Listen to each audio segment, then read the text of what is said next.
Spirits podcast, a boozy dive into mythology, legends, and folklore. Every week we pour a drink and learn about a new story from around the world.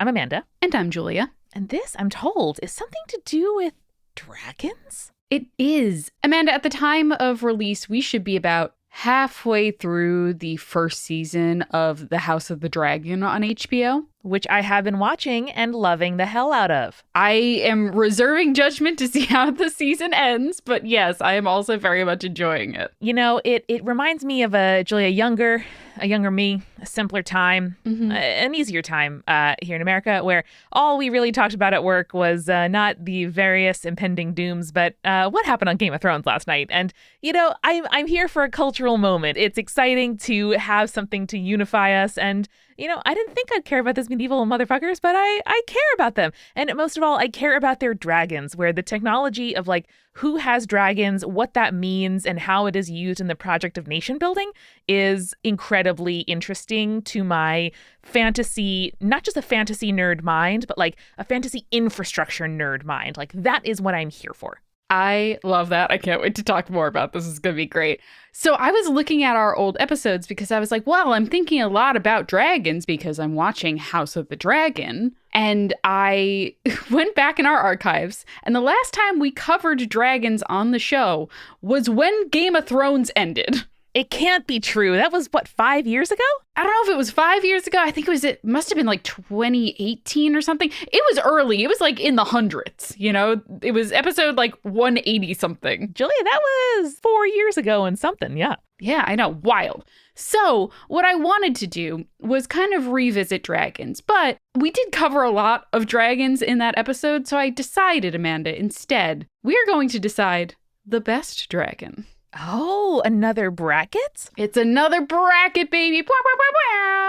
You know, Julia, this is also our first episode in calendar fall. I forget the adjective, but like it is properly fall here now for us, which is the time that I thrive. This is my Super Bowl. This is my holiday season. This is my summer break. Like I am ready. If the leaves are turning, so's my mind, because I feel back in the real me. I am ready. Yes, I am so excited. I think dragons do feel kind of fall-y to me in a way, and I don't know why, but they do. Fire, you know, changing. That's the leaves on the trees outside right now. That's very Western dragon. Again, we can discuss later on the nature of various different types of dragons, because we are going to cover a wide variety here. But these are not dragons from mythology, folklore, and urban legends, but rather dragons from our pop culture and the world we live in. Beautiful. Can't wait.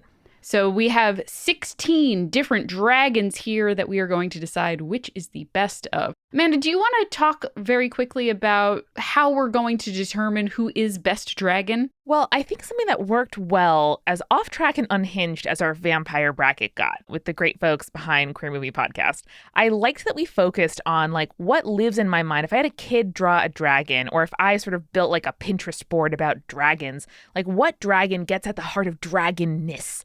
That really is what I'm going for, like as close to the sort of platonic ideal of what dragons are and they represent as I can possibly get. But listen, I'm here to sort of be taken off track. If there's something unexpected that I hear and really love, I'm going to entertain it. But I think ultimately saying, you know, if you had to pick one dragon, which dragon would you pick? The qualities and criteria that I'm thinking of are, you know, what's giving me the most bang for my buck? Who is the biggest, the fiercest, the most cunning, the most kind of originating or representative of what makes dragons awesome? Yeah, I think that is great. I am going to go through the list as we did in our vampire episode. I'm sure there are some that didn't make the cut or I forgot about. I apologize. I know this list in particular is not very video game heavy. So if you are a big video game fan and I forgot that dragon from Final Fantasy or the ones from Dragon Age, there's definitely dragons in those, or Skyrim, I apologize. Those aren't games that I played. You know, that's, I think, the beautiful thing about dragons and about these brackets is that these ideas, these people, you know, vampires, werewolves, dragons, like these are really so pervasive. There are so many examples of how they exist in pop culture and the world around us. Nothing can possibly round up them all. Yeah. And so that's a beautiful thing. And like we said last time, do brackets with your friends. It's so exciting, especially if you're not sports people. Be like, hey, you know what? This one thing from sports, it's really worth bringing into sort of pop culture realm. Figure it out with your friends and let us know what you find out. That is true. Also, just as a heads up, the dragons that I picked for this list were crowdsourced from the Multitude Slack. So these are the dragons that we think of when we think, yo, this is the best dragon. Let's do it. I'm excited. All right. Number 1, Amanda. Okay. Is going to be Smaug versus Puff. Oh, Julia, 2 more different dragons you could hardly find. Yes, so let me give you some descriptions for these before we get into the nitty-gritty of which one is better. So Smaug is the dragon and main antagonist in The Hobbit by J.R.R. Tolkien. He's described in the book as being, quote, a most specially greedy, strong, and wicked worm. In The Hobbit, he is already centuries old and was considered, quote, the greatest of the dragons of his day. After driving out the dwarves from the Lonely Mountain, he guarded his vast hoard of treasure within the mountain for 150 years. He knew his hoard to the ounce and was able to tell when Bilbo Baggins stole a single golden cup from the hoard while he slept. He was even able to sense Bilbo when he turned himself invisible with the ring. Smog was particularly difficult to kill because years of sleeping on his hoard left his soft underbelly encrusted with jewels and gems, therefore making him nearly invulnerable, except for a small bare patch. He was eventually killed by Bard the Bowman after a thrush, like a bird, overheard Bilbo sharing the weak spot with the dwarves, and then the thrush told the bowman, who shot the dragon in the weak spot with his final arrow. Wow. So cinematic. Yes, really, really impressive. Someone call Peter Jackson. This is a good idea. Hey, Peter Jackson. Your Hobbit movies were just okay. But the other one's very good. I know. I also got to say that Benedict Cumberbatch covered in motion capture balls. Yep. That image lives in my head rent-free. Rent-free, baby. And then we have Puff. Puff the Magic Dragon was popularized by the song performed by folk group Peter, Paul, and Mary, which was released in January of 1963.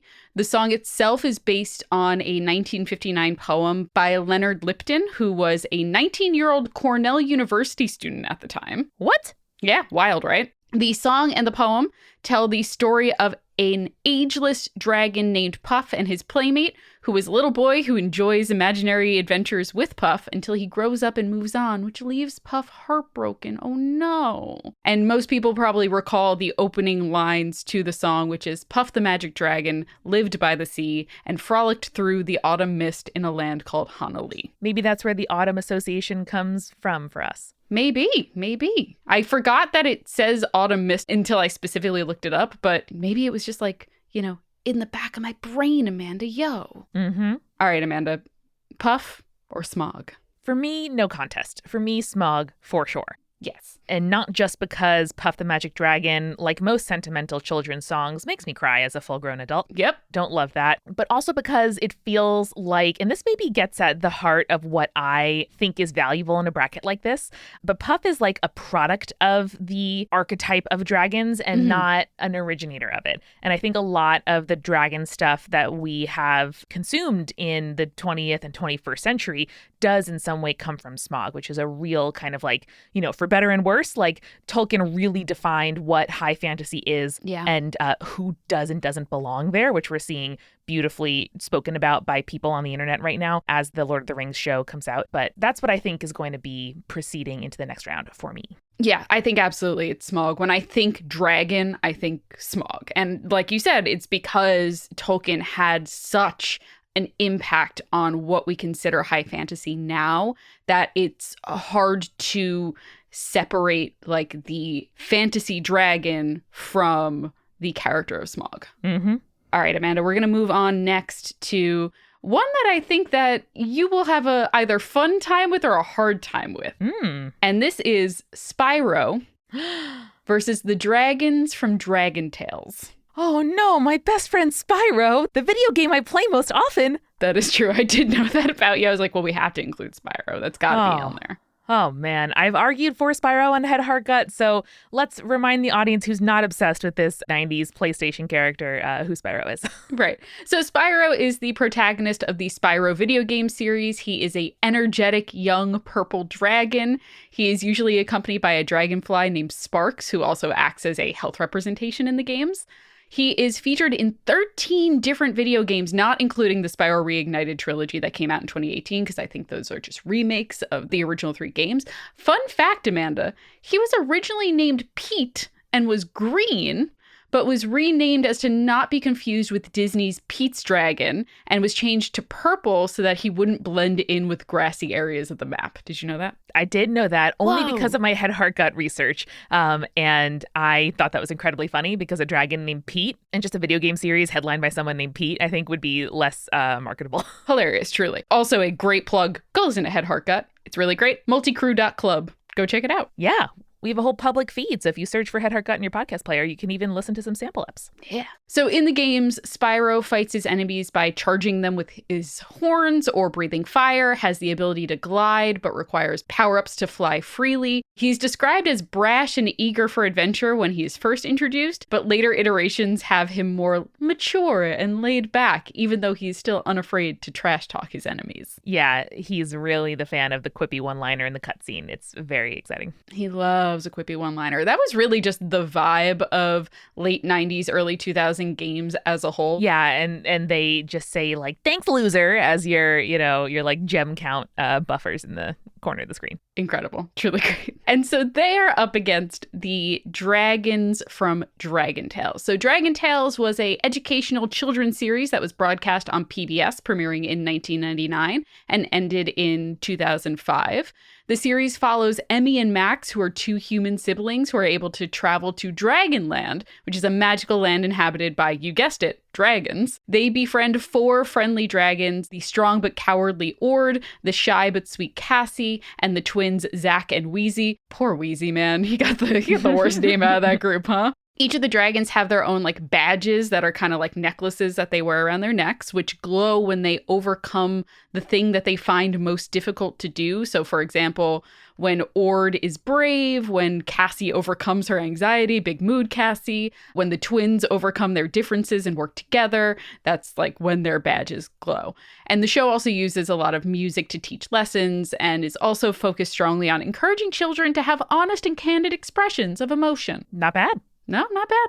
Did you watch this show as a kid? Because I remember watching the show as a kid. I did not watch the show, but I am aware of it as a thing that other people were familiar with. And I remember seeing like VHS tapes, and like books and stuff like that at garage sales or like in other kids' homes. Yeah, they like grab onto a little dragon scale and they go, I wish with all my heart to fly with dragons in a land apart. And I was like, yeah, me too, girl. Me too. Totally want to do that. I know. I think this is a golden era of public media funding in the U.S., not a thing that we are super fond of in general.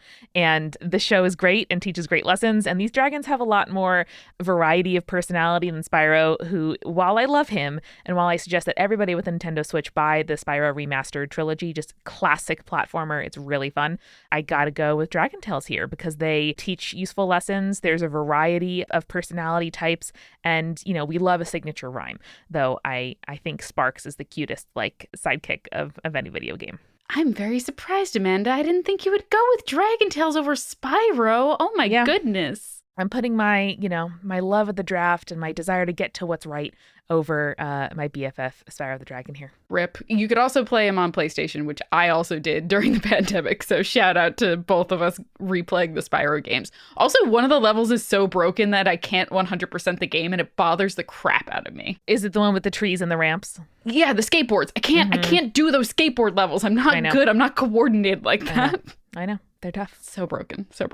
All right. So we are going to move on to our next section, which is, again, I don't play these games, so I'm so sorry if I mispronounce this, but it's Nicol Bolas from Magic the Gathering and Charizard from Pokemon. Oh, another iconic lineup. Okay, tell me about this the Gathering dragon. I was in Magic Dragon, but like most of them are. Yeah. So Nicol Bolas is the most infamous of the elder dragons in Magic the Gathering. He has styled himself as, quote, the Mind Ripper, the Death Bringer, the winged dark that terrifies your dreams, which is very angsty, by the way. Oh, yeah. He was, at one point in the Magic the Gathering continuity, the most powerful planeswalker in the multiverse. He is a gold dragon and, unlike other dragons, stands on 2 legs and uses his tail for balance.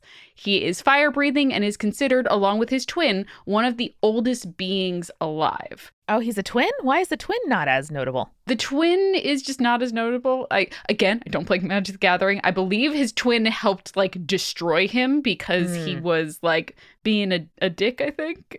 He's an antagonist. Anyway. Okay. This one line from the Magic the Gathering wiki is absolutely wild. Just listen to this. Quote, he sired whole races, populated entire planes, and then hunted them to extinction for his amusement. Sure. Yeah. I mean, that's classic, like, evil dragon mentality. And so he is basically considered by fans to be one of the major antagonists in the Magic the Gathering storyline. Right on. And that goes next to another sweet boy, sometimes sweet, sometimes not, which is Charizard. Yeah, Charizard is a finicky guy who loves to disobey. He is. So Charizard, also known as the Flame Pokemon, is a dual fire flying Pokemon introduced in Generation 1 of the Pokemon games and was the game mascot for Pokemon Red as well as the remake Fire Red.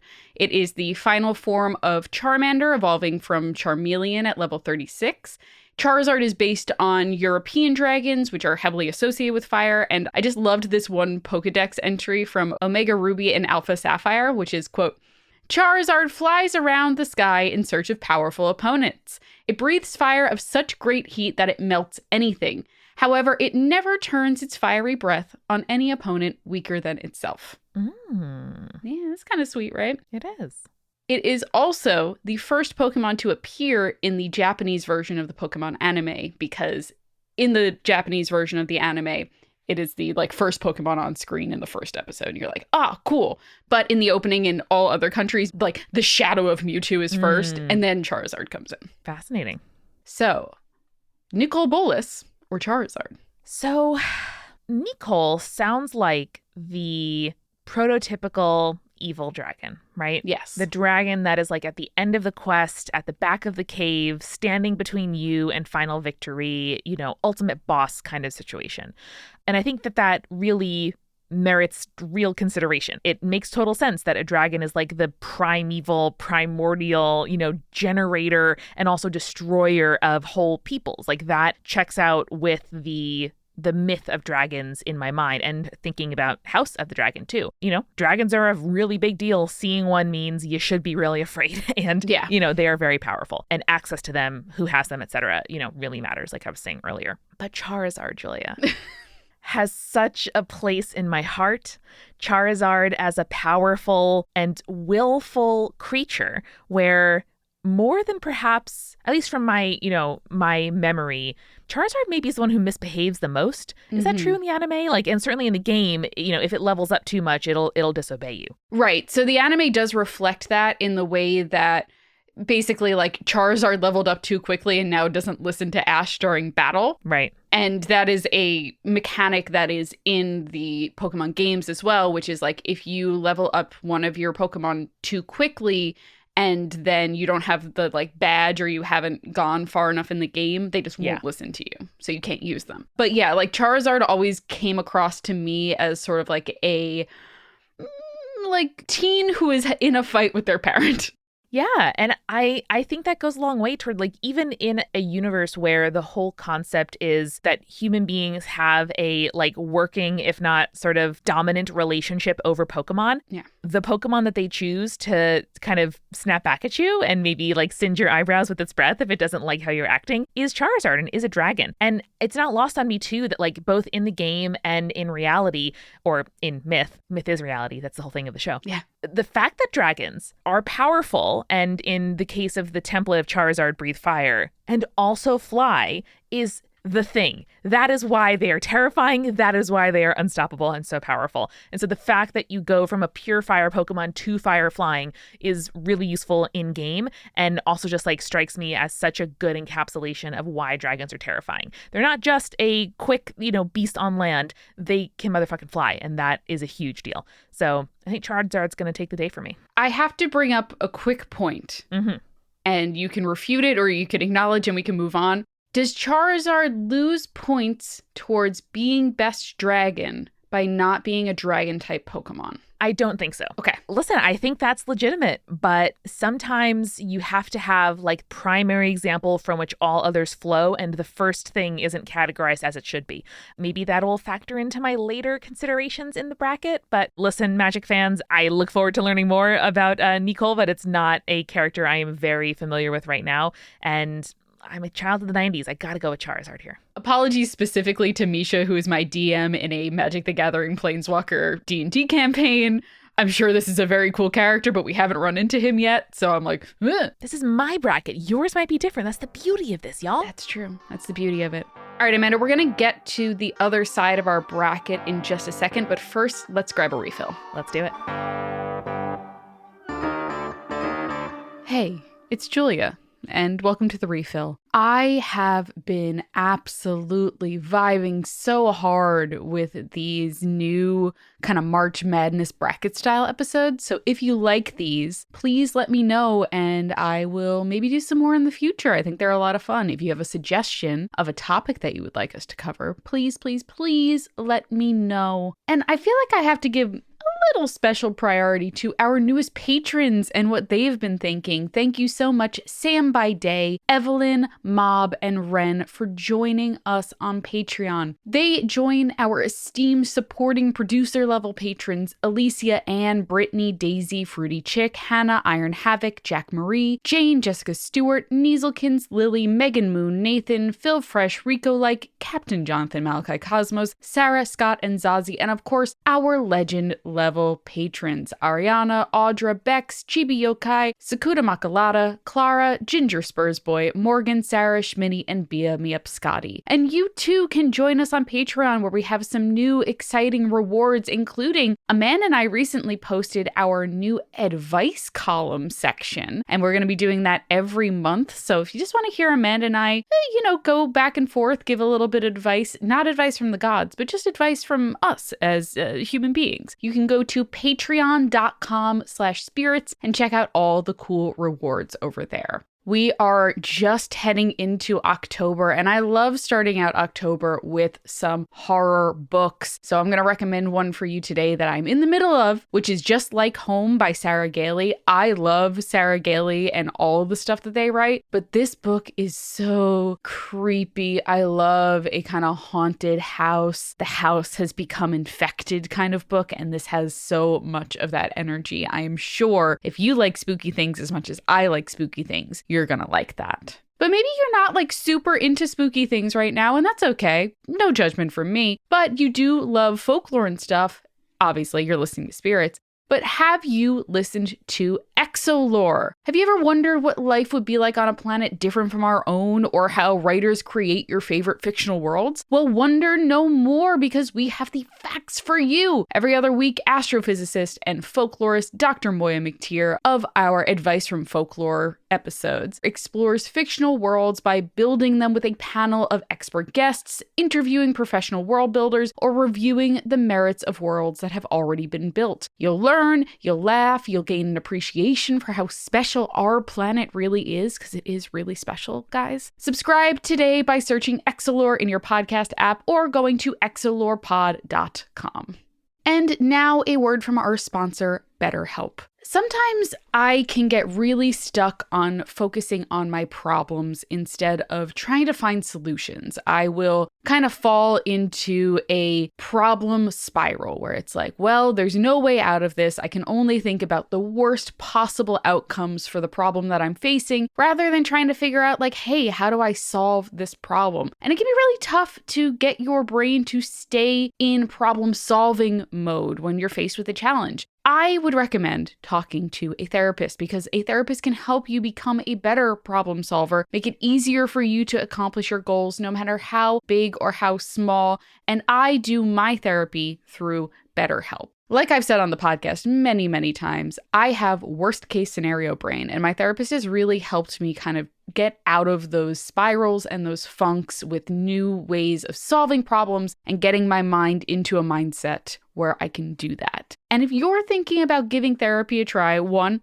awesome. I think everyone would benefit from a little bit of therapy. BetterHelp is a great option. It is convenient and accessible and affordable and entirely online. You can get matched with a therapist after filling out a brief survey, and you can switch therapists at any time, which is huge. So when you want to become a better problem solver, therapy can get you there. Visit betterhelp.com/spirits today to get 10% off your first month. That's betterhelp.com/spirits. Okay, have you ever had this happen to you where you know exactly the dish that you want to cook at home tonight, but the idea of going to the grocery store to get the ingredients to make that dish is too much? Or another scenario, you want to try something new and exciting, but you also don't want to go to a restaurant where you have to deal with people and noise. You just want to stay home. Well, DoorDash connects you with everything that you want, whenever and however you want it. Alongside with the restaurants that you love, you can now get groceries and other essential items delivered with DoorDash. You can get snacks, you can get drinks and other household items in under an hour. Every time you place an order for pickup or delivery, you are setting off a chain reaction that helps give back to the people who make your neighborhood unique. And with over 300,000 partners, you can support all your neighborhood go-tos or choose from your favorite national restaurants like Amanda's favorite, Cheesecake Factory, or my husband Jake's favorite, Chipotle.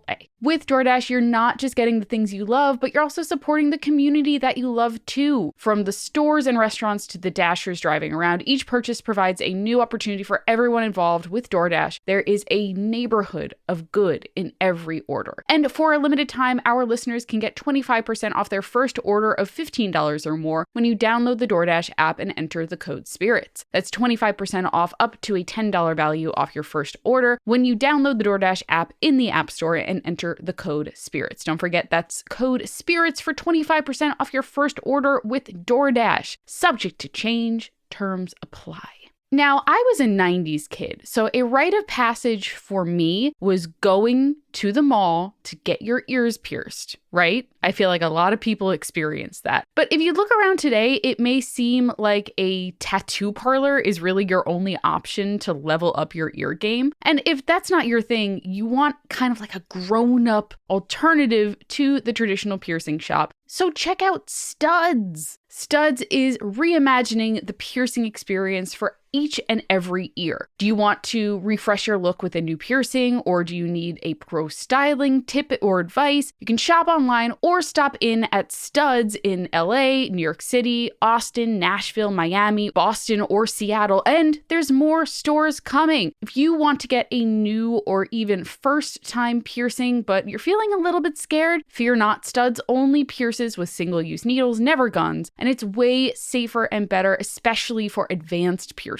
Studs earrings are made from high-quality materials which won't turn your skin green, plus they're lightweight and durable enough to wear all the time. You can even sleep and work out in them. They have over 250 styles of hoops, huggies, studs, cuffs, and dangles, and they pierce way more than just lobes. So it's easy to create a statement look or something you can keep in every day, starting at just $10 per earring. I have only ever gotten just my ears pierced, but I have always wanted like the cuff part of my ear done. And I have been thinking, ooh, Studs, you're looking real good to me. I would love to rock those Studs earrings to a wedding, to a bachelorette party, on vacation. I just love all the things that are available on their website. And right now, Studs is offering our listeners 20% off your first order when you go to www.studs.com/spirits. Go to studs.com/spirits for 20% off your first purchase. That's studs.com/spirits. And finally, we're sponsored by Third Love. What if you could finally have a bra that makes your boobs look and feel amazing and is actually super comfortable to wear all day? Let me tell you, I was recently at the Renaissance Fair, which is a long day when you're at the Renaissance Fair. But I was rocking Third Love's 24/7 classic t-shirt bra, which 1, made my boobs look great, and 2, was also super supportive and comfortable, and it didn't show through any of my cool blouses and corsets, so it was a real win.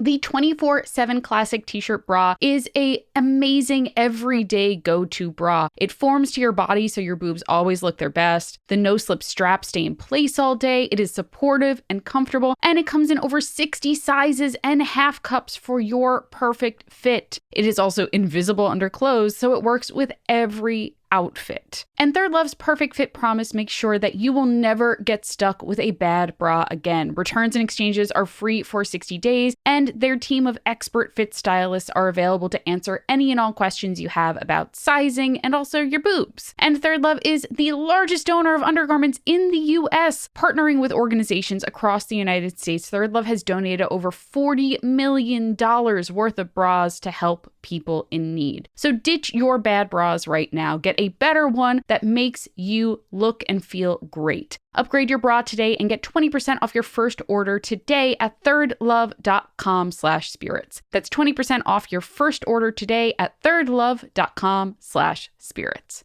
And now let's get back to the show. All right, we're going to move on to our next one, Amanda, which is Toothless from How to Train Your Dragon. Hey! Against Haku from Spirited Away. Aw, okay. Oh, this will be tough. All right. Rowan Ellis argued very convincingly for Toothless in another episode of Head Heart Gut. So if you're into dragons, check out Head Heart Gut. Do it. I was up against that and I felt moved by her argument. So, all right. So Toothless is a Night Fury from the How to Train Your Dragon franchise and one of the series 2 main protagonists.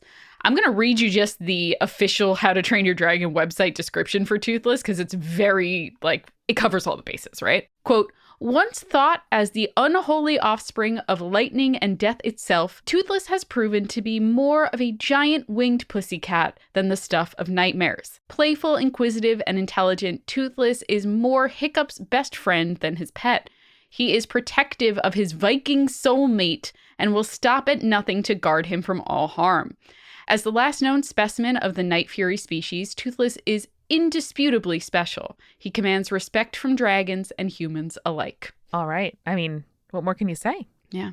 And then Haku from 2001's film Spirited Away is a river spirit who has both a human form, which resembles a 12-year-old boy, and a dragon form that is very inspired by Asian dragons.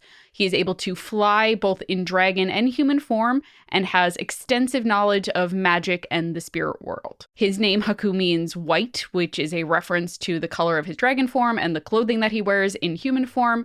In the American dub, he is voiced by Jason Marsden, who you might remember is also the voice of Binks from Hocus Pocus, who I famously have a crush on. Yes, a sexy voice. I know you do. So Amanda, do you go Haku or do you go Toothless? Oh, Julia, this is really hard. I could absolutely see Toothless making it far in this draft. Oh. I haven't, though, watched this movie. And so I think the compelling personal journey of Toothless, it's like centrality to this franchise is something I believe in, but I don't know myself. Mm-hmm. Whereas I've seen Spirited Away more times than I can count. And who hasn't had a crush on Haku? Who hasn't had a crush on a 12-year-old boy who's also a dragon? I also think that this form of dragon, a river spirit, a flying dragon, a Japanese folklore-based dragon, really deserves a spot in this bracket. So I'm having a tough time with this one. If I can persuade you one way or another, because I understand the emotional connection to Haku, right? Always. Toothless is also a disability icon. Oh, that's true. Yeah. Oh, Toothless. Okay. Sorry, Haku. You've had your moment. Everyone has crushes on you. We know this. We love your robe. You look cute. No, I think Toothless has a lot to add and further to go in this bracket. Yes. I also just, he's very cute. He's very cute. So cute. I will say there are other Asian-style dragons in this bracket, so don't worry. Haku is not the only one who is just hanging out there. Good. All right, Amanda, we are going now to our other side of our bracket, and the number one seat on this side of the bracket is going to be the Game of Thrones dragons against Figment. Oh, two different dragons could not be found. Yes, for sure, for sure. So in Game of Thrones, for the background for people who have not watched any Game of Thrones, more power to you. Bless you. Daenerys Targaryen was given 3 dragon eggs as a wedding gift, despite the fact that the world believed that the last dragon had died a century before. The dragon eggs hatched when Daenerys and the eggs were put to the flame of her husband's funeral pyre. The 3 dragons that were born were named Drogon, Viserion, and Rhaegal after her husband and her 2 brothers. And despite being referred to as her quote-unquote children, Daenerys really struggles to control her dragons, especially the largest of the 3, Drogon. And dragons, like you said, Amanda, in the Game of Thrones series, have a really important tie to both the overarching history of the show and also the themes of the show, especially for the House Targaryen, who use dragons to both conquer and then unify the 7 kingdoms of Westeros and then rule over the land. Yes, they do. Yes, they do. And then they're up against Figment. Figment, who I know mostly from that ride in Disney, where the Imaginarium ride. Yes. So Figment is a small purple dragon that is the mascot for the now defunct Journey into Imagination dark ride in Disney's Epcot. There it is. In the original attraction, a jolly wizard/scientist named Dreamfinder teaches Figment how to use his imagination. And Figment is supposed to represent the embodiment of the phrase figment of the imagination. And despite how just okay the ride was, Figment became a very popular character and is extensively seen in a majority of Epcot merch sold in the parks. Listen, I was delighted when you mentioned Figment's name. I have a definite memory. I liked the rides in Disney that don't make me nauseous and let me sit and be in air conditioning. Yeah. So I particularly liked this one. And listen, he's cute. He's random. He's, kind of bug-eyed and a little bit, exuberant. But it's got to be the Game of Thrones dragons for me. And, House of the Dragon, like I was saying, really goes deeply into, it's a prequel to Game of Thrones for those who don't know, and sort of traces the development of Daenerys Targaryen's family, the Targaryen dynasty, well before her birth, 180 years before the events of Game of Thrones. And they are kind of the best example of media I have read anyway, or seen, of dragons being hugely powerful and a weapon and confer a lot of power toward the ones who possess them. So because they are both an origin and a current interesting example, I am going to go with those. You know what? I'm on the same boat. I'm like, I love you, Figment. You were a big part of my childhood, but not today, my guy. Not today, my guy. All right. So next on our bracket is going to be Shenron, also known as the Dragon Ball Dragon, and Falcor the Luck Dragon from the Never-Ending Story. Okay, neither properties I am particularly familiar with, so this should be a pretty even matchup in my mind. Okay, excellent. Shenron, also known as the Divine Dragon, is a magical dragon from the Dragon Ball franchise. I've said dragon so many times in that sentence. He resembles a traditional 4-toed Chinese dragon, including brown antlers, sharp teeth, green scaly skin, red eyes, long serpentine body, long catfish-like whiskers. He can be summoned by gathering all 7 of the Dragon Balls, and upon being summoned, can bestow upon the summoner any wish, and in parentheses, within his powers. Sure. He is a neutral party in the Dragon Ball franchise who will grant any wish within his powers, and will do so in a way that will bring the most joy to the summoner, as opposed to, say, a djinn, which is usually kind of trickster-y. He's very, straightforward. That's what you want? All right, more power to you. Wow. He is unable to restore life to those who died of old age, sickness, or other natural deaths. He cannot grant the same wish more than once. He also cannot grant a wish to defeat or kill a living being that surpasses the power of his own creator, because he was created. Mm-hmm. Also, the Dragon Balls cannot be used for 1 year after a wish is granted by Shenron because they turn to stone. So his power is limited, but in a very cosmic way. You know what I mean? Yes. Very rules of robotics situation. Yes. And then we move on to Falcor, who, if you are a late Gen X, early millennial, probably either you love Falcor or it traumatized you, either or. So Falcor is a luck dragon from the movie The Never-Ending Story. He is the only luck dragon to appear in the film and has a giant, elongated, wingless body that is covered in white fur with a distinctly lion or canine-like head. Yeah, this guy. Uh-huh. Yeah, you recognize him now that you've seen him. Oh, yeah. Mm-hmm. Oh, yeah. How do you feel about that? Is that traumatizing or you love him? I don't have a lot of associations with him apart from this is a face that I have seen kind of represented in memes. I'm eager to learn more. Okay. So in the film, Falcor is a optimistic, dignified, wise creature that assists the protagonist, Bastion. While he does not have incredible strength or magical talents, he can breathe blue fire, which is cool. But the most notable feature of Falcor and all the other luck dragons is that they have incredible luck in everything they do. Because luck dragons are constantly absorbing air and heat through their scales, they don't need to eat, but they also cannot be submerged in water as it is deadly to them. Luck dragons. Wow. This is getting at my kind of animal mashup discomfort. Mm-hmm. Yeah. All of his proportions are off based on what you would think. Yeah. Whether the template you're going for is Asian dragon, Western dragon, dog, none of it's right. And that makes my brain a little bit itchy. Yeah. Also, The Never-Ending Story is one of those movies that they promoted it as a children's movie. And then there are scenes in it that are either horrifying or incredibly sad. And you're just oh, why is this happening? Yeah, this movie's got no place in my heart, and this dragon is interesting, but really different to what I think of when I think about dragons. So great. I think it's gonna pass, and the Dragon Ball dragons are gonna live to fight another round. All right, Shenron goes up into the next round. Excellent. We're gonna move on now to Trogdar the Burnerator up against King Ghidorah. Okay, I don't know who either of these things are. Let's go. Okay, so Trogdar the Burnerator is basically a meme, and I'll tell you the origins of the meme. So basically, it was a character from the popular web series Homestar Runner. He first appeared in 2003 in episode 58. In the episode, the character of Strong Bad demonstrates how to draw a dragon, creating Trogdar, who is a dragon with a very muscular arm, a single muscular arm, and the ability to burninate peasants. Okay, man, Homestar Runner was really the first example of jokes that other kids had that I felt excluded from, yes. And here I am. So I've got some baggage with this one. I'm just gonna come right out and say it. Listen, I was also unaware of this while it was a meme, but it was a meme. It was kind of really popular and became an inside joke with fans of the series. At the end of that episode, there was a heavy metal style music video about Trogdar. People really liked Trogdar.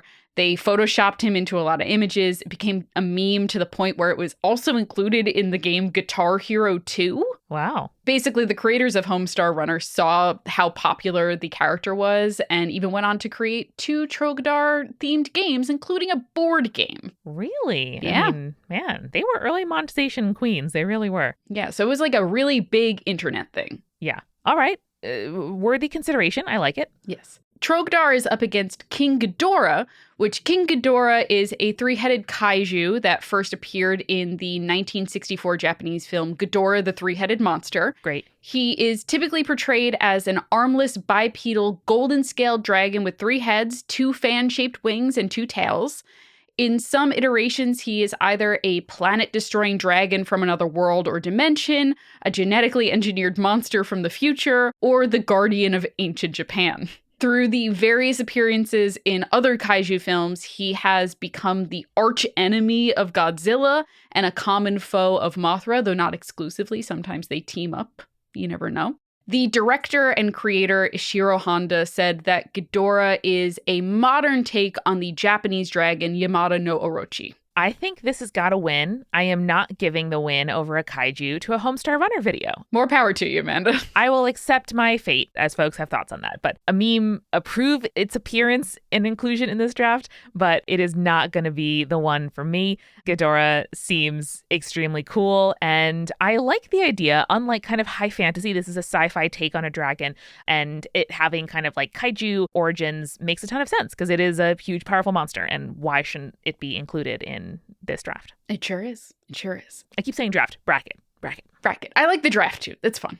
And then our final 2 here, Amanda, before we get into our next round, is Mushu from Mulan against Blue Eyes White Dragon from Yu-Gi-Oh! No! Oh, Julia, this is too hard. Oh. So just as a reminder, Mushu from Disney's 1998 Mulan is a small, fast-talking Chinese dragon that is the self-appointed guardian to the main character, Mulan. He is voiced by Eddie Murphy. In the film, he was originally a guardian spirit for Mulan's family, but prior to the film had been demoted after he failed to protect a family member who was a soldier who was somehow decapitated. We don't know how or why, but we assume Mushu did a bad job at doing his protecting. Yeah, one of many, office politics jokes footholds for parents who are watching kind of golden age of Disney movies with their children. That is true. It's very funny, though. So wanting to be acknowledged as a quote-unquote real dragon, he takes the place of the chosen guardian, who is the Great Stone Dragon, after he accidentally destroys the statue that it resides in. Mm-hmm. Fun fact, Amanda, originally Mulan was not going to have a dragon sidekick,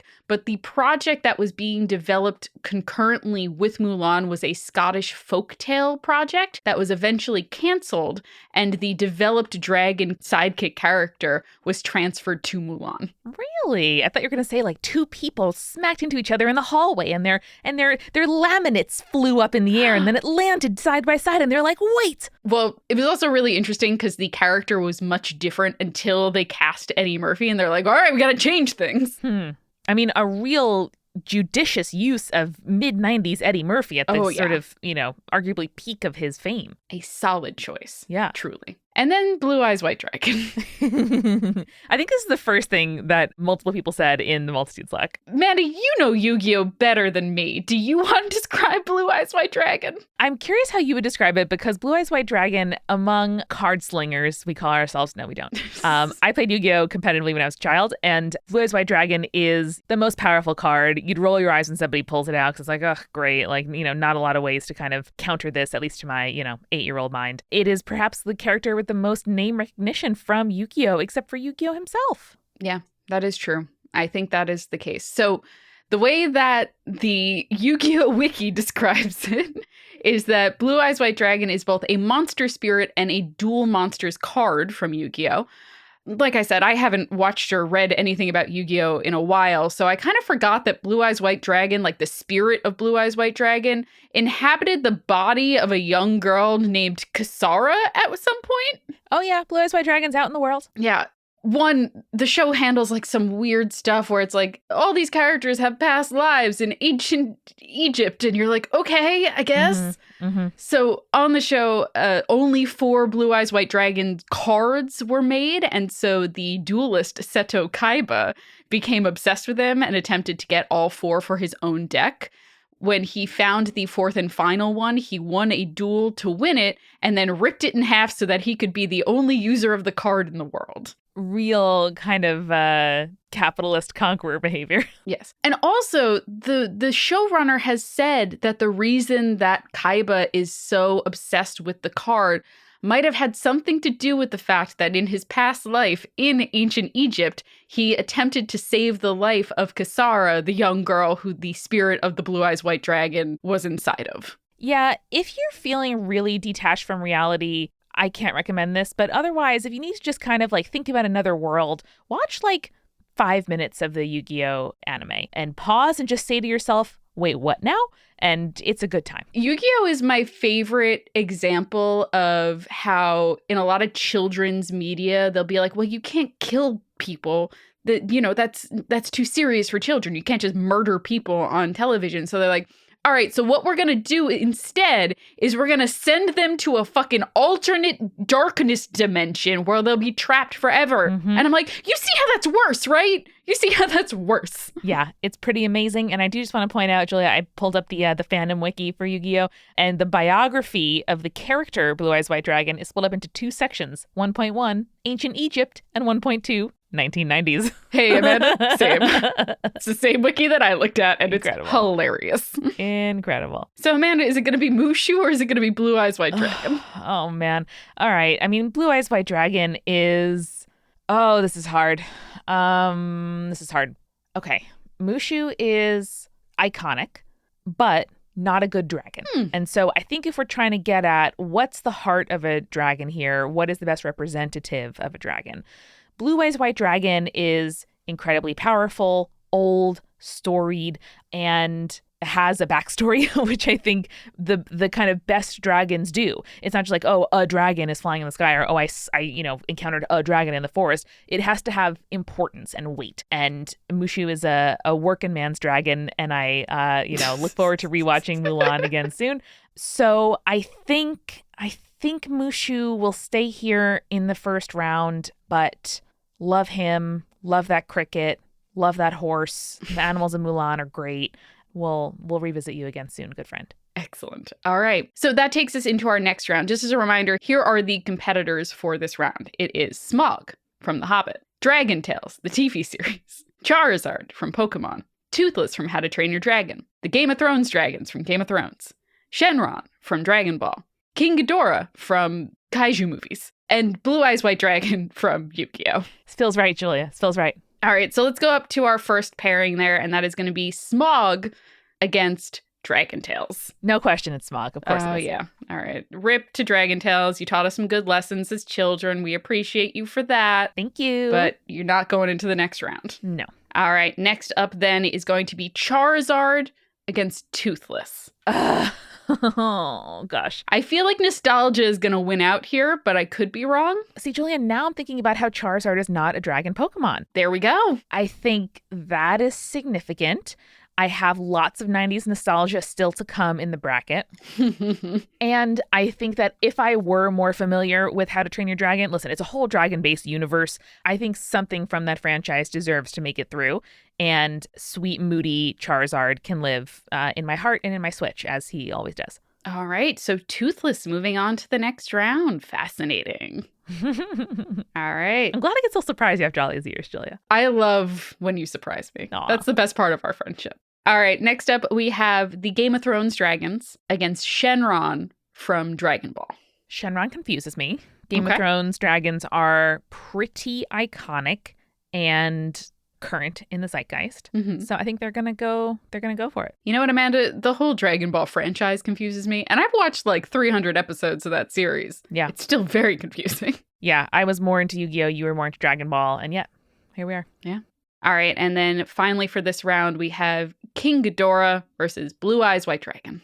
I mean, oh boy. Love the nostalgia. Appreciate you, Blue Eyes. If I found one in, a binder in, my mom's storage unit somewhere, I'd be excited. But King Ghidorah, I think, has the import, the length of time, and just the size and interest here for me. Yeah. I mean, kaiju movies are so impactful in the way that they totally revamped the monster movie in the post World War II era. And I super appreciate just kaiju movies and King Ghidorah's role in kaiju movies as a whole. Yeah. Blue Eyes has got one head. King Ghidorah has 3. Isn't there a leveled up version of Blue Eyes White Dragon where it's 3 heads? Yes, there is. What was it called? Was it 6 eyes blue dragon or something like that? Pure Eyes Ultimate Dragon? No, Blue Eyes Ultimate Dragon. Oh, I was so close, You were Amanda. so close, Julia. It so should have close. been. I mean, just 6 eyes. Oh, yeah, I guess it would be 6 eyes. I feel like that's too many. That would Too many? Anyway, yeah.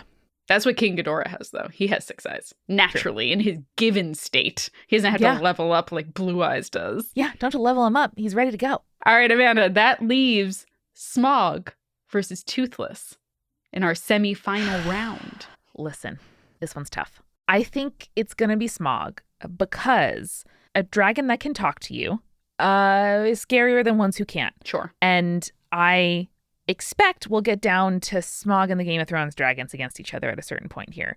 We will address that when it comes to it. But the fact that the dragon can talk back makes it so much scarier. And Toothless, I know, is sweet, communicates, chirps, does his own little thing. I am super going to watch this franchise, I promise. I bet Toothless is great. And that's my answer. Okay, Smog it is. And then, Amanda, that is the Game of Thrones dragons versus King Ghidorah. So I think the Game of Thrones dragons as a, cinematic TV movie artifact have a lot to thank King Ghidorah for, but they are going to take over here. Yeah. Because like we opened with, to me, dragons and the myth of them loom large over society and over the stories in which they're, taking part. And there is nothing like the threat of those dragons and how their reemergence changes the political landscape of the world. And that's the thing that I think is most compelling about them, especially because they're juvenile in the series. They're not even kind of to their full potential. Yeah. And yet the specter of them, the fact of them, the threat of them is so present. And the whole thing with kaiju movies is this is fine. The kaijus are here. And I find that inherently a bit less interesting, though I really respect the place that they've had and the shaping force they've had over the entertainment that I consume today. Yeah, I think King Ghidorah is a really cool and interesting character, but I have to agree with you in that the Game of Thrones dragons in current society are telling a slightly more interesting story. And listen, we can't get there without King Ghidorah in the kaiju movies. Yeah. He is the king, and here in Game of Thrones, the dragons function as tools of a queen, a would-be queen, a self-styled queen. Mm-hmm. And I think that is a little bit more nuanced, a little more interesting. Yeah. All right, Amanda, that leads us then to our finale. And it's going to be Smog versus the Game of Thrones dragons. What do you think? I think it's a really difficult choice because, like we've been saying this entire time, Smog is the predecessor. Smog is the dragon that so many dragons in pop culture are based off of today, right? Mm-hmm. But then you have the Game of Thrones dragons, which were a phenomenon. They were a movement in culture, and the way that they are used in both the TV shows and the books is a fascinating commentary on power and how it is used, right? Mm-hmm. And I say all those things and I still can't come to a decision. How do people talk about Smaug in Lord of the Rings and The Hobbit? He is described by one of the characters as, again, a most specially greedy, strong, and wicked worm. And he is described as the greatest of the dragons of his day. Is he rumored? Is he known? Do people know he's in there? Do they know about the Horde? Or is it kind of yes, we've heard tell, he could be out there somewhere? He is definitely known because Lake Town, which is the closest village to the Lonely Mountain, is built on the water so that it is not burned down when the dragon emerges from his horde. I see. So then, Julia, I think, listen, it's a new millennium. It's a new day. None of the people involved in any of these series or pop culture properties are particularly unimpugnable or worthy of venerating. But I think that an old dragon on the decline has got to lose to some fresh, new dragons on the come up. I think ultimately that is what is going to seal it for me. That I think that, perhaps contradicting myself from earlier in the episode, I think the Game of Thrones dragons hit my brain right as a person who cares a lot about infrastructure and world building, and particularly seeing, I'm going to say it again, it is so interesting how they are used and discussed in House of the Dragon versus Game of Thrones. Neither series handles women characters well or their plot lines. Which I think is the point of the new series, but yes, go off. Yeah, they are trying to handle it, and I still think kind of fumble the ball a little bit. Yeah, no, it's still not great. We are left to kind of draw our own metaphors around fertility, eggs, bloodlines. There's a lot here of things that are kind of subsumed for political power. There's a lot there that I think we can think and talk about. And I think it's really interesting and makes me think. And Smog as the prototypical example of the dragon hoarder and the old-timey dragon living with his horde in a mountain there to steal with or try to trick is just less interesting to me than a kind of political dynasty with tools that no one else has. So that's what's going to rule the day for me. All right, so it is going to be Drogon, Viserion, and Rhaegal as our best dragons in modern pop culture. There you go. There we go. They're hot, Julia. They're hot right now. They're circling around. I had to say, this was close to the final four that I thought was going to end up happening here. So I'm very happy with the results. I think that it's going to be a very interesting conversation, and I encourage people to share their brackets with us. You will be able to find a version of our bracket that you can fill out on your own time on our social media pages on Twitter and on Instagram. We're at Spirits Podcast. Julia, thank you for putting this together. Multitude colleagues, thank you for your excellent suggestions. Thank you for your very compelling arguments, Amanda. You know, I'm but one humble woman with a binder full of dusty Yu-Gi-Oh cards, trying to make a decisive decision here on this podcast. Rip to Blue Eyes White Dragon. Rip Dragon Tails. Rip Toothless. Rip Dragon Tails. Oh, boy. And sorry, Rowan. I know Toothless is your fave. We love him, no question. All the dragons here in this bracket are worthy of their place. So yeah, let us know. Tag us in your brackets. Take a picture and upload it. We're at Spirits Podcast. And remember, stay creepy. Stay cool. Ride those dragons. Whee! Spirits was created by Amanda McLaughlin, Julia Shafini, and Eric Schneider, with music by Kevin MacLeod and visual design by Allison Wakeman. Keep up with all things creepy and cool by following us at Spirits Podcast on Twitter, Instagram, Facebook, and Tumblr. We also have all of our episode transcripts, guest appearances, and merch on our website, as well as a form to send us in your urban legends and your advice from folklore questions at spiritspodcast.com. Join our member community on Patreon, patreon.com/spiritspodcast, for all kinds of behind-the-scenes goodies. Just $1 gets you access to audio extras with so much more, like recipe cards, both alcoholic and non-alcoholic, for every single episode, director's commentaries, real physical gifts, and more. We are a founding member of Multitude, an independent podcast collective and production studio. If you like Spirits, you will love the other shows that live on our website at multitude.productions. Above all else, if you liked what you heard today, please text one friend about us. That's the very best way to help keep us growing. Thanks for listening to Spirits. We'll see you next week. Bye.